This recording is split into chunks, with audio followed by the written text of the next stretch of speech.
Illuvium has just dropped the patch. I think this is the best patch yet that we have seen in the game since ever.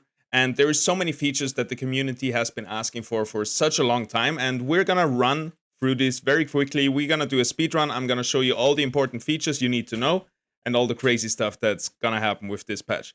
So first up, one of my favorites definitely is players can now hover over materials in a recipe to instantly craft them or navigate to the materials recipe. So we don't have to filter through all the forge anymore. We can actually craft all the materials that we need right there and then in the thing that we actually want to craft. Then we have a full overhaul to make it a little bit more intuitive and a better design, more clean. We have onboarding and menu changes. So in the menu, you will have a clearly distinct separation between overworld and the arena. Then this is probably the biggest one gameplay-wise. We have a full weapon and suit rework. So now how it works is tier 0 weapons will function like the old line that we had, with one primary affinity and one primary class. For example, you have a fire sword, which is fire and fighter. Then we have the stage 1s, which still have one primary affinity and class. Then we have stage 2, which then one of them becomes a composite. So for example, we have a bulwark steam or a slayer fire weapon. And then we have stage 3, which then features 2 composite, class, and affinity. So basically this works now how the Illuvials work. With every stage, you level up one of those primary affinity and classes to be a composite affinity and class. With that, the bonding has been removed.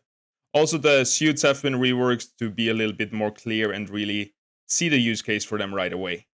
Because right now, the suits were a little bit messy and they cleaned that up.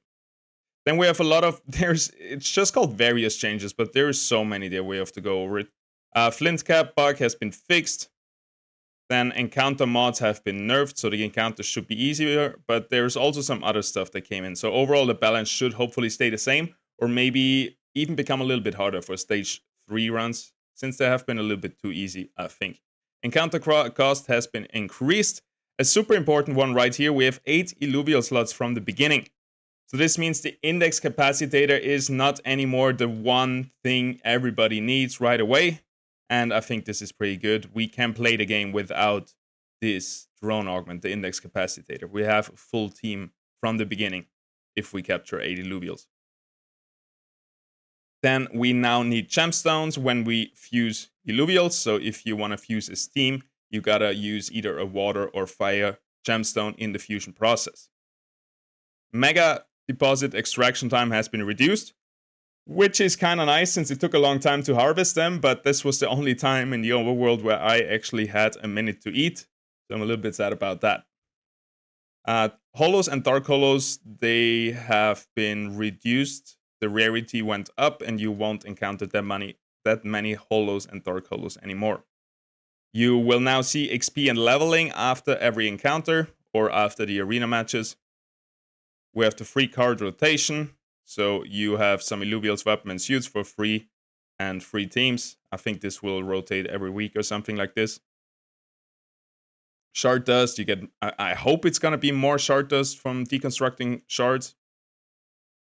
We improved the loot of mega deposits while decreasing the number of mega deposit spawns, which is kind of weird because I thought you only have one mega deposit spawn per stage 3 run, which would then mean now it's either 0 or 1. So you gotta get even more lucky to find one. But I like this because so far the mega deposits kind of felt like, I don't know, it's just 10 stones in one. And in the time where I harvest the mega deposit, I could have just gone for the 10 stones, you know?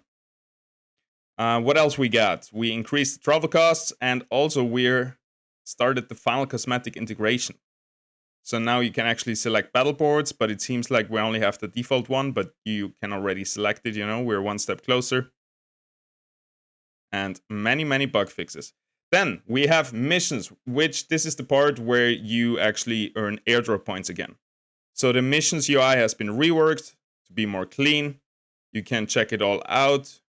You can check them out. There is a shortcut J to check it out in game, and then you can actually click a button so you can see it during gameplay. It's not automatically in the gameplay anymore.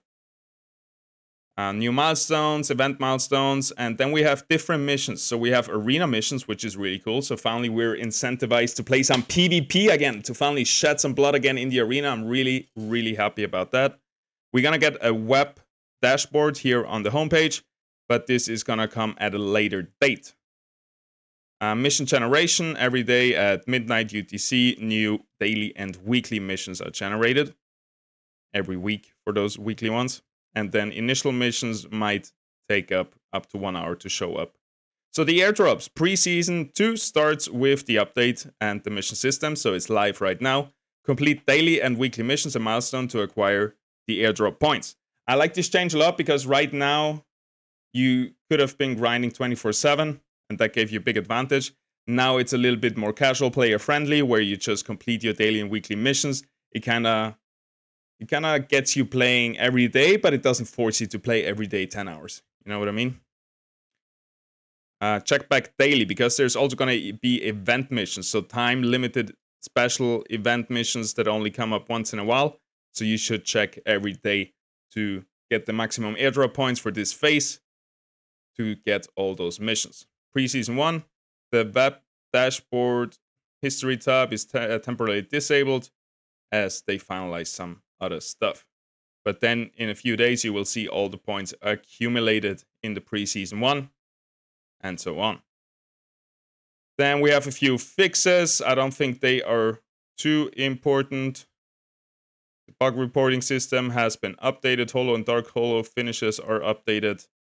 The most valuable Illuvials are now showing in the world. We kind of had that already, but we weren't 100% sure. Now it's fixed. Now it's sure. Now you always, if there is an Adorius in the encounter, you're going to see it running around in the overworld. You cannot hide behind another Illuvial in the scan.